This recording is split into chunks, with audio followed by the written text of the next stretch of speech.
大家好，我是大刘。今天分享一个花卷的新做法，不用提前醒面，做出来蓬松鲜软，特别的好吃。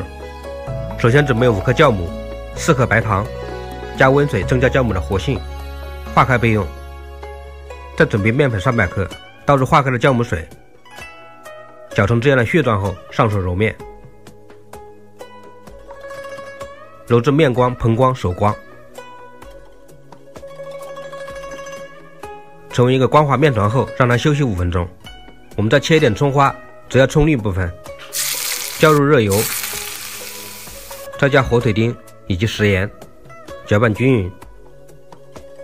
冲制好的面团分成同样大小的剂子，用擀面杖擀成椭圆形，均匀的抹上葱花，再卷成一个长条，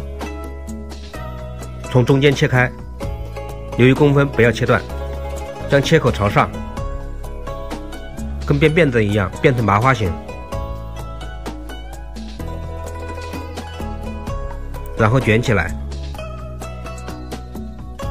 尾部垫在下面捏紧，这样一个花卷坯子就做好了。放入加热温水的蒸锅醒30分钟，待花卷坯子明显变大后，开火蒸12分钟，关火再焖2分钟，这样好吃的花卷就出锅了。这个做法又快又简单，做出来的花卷暄软蓬松，捏一下迅速回弹，尤其是孩子特别喜欢吃，喜欢的可以试一试。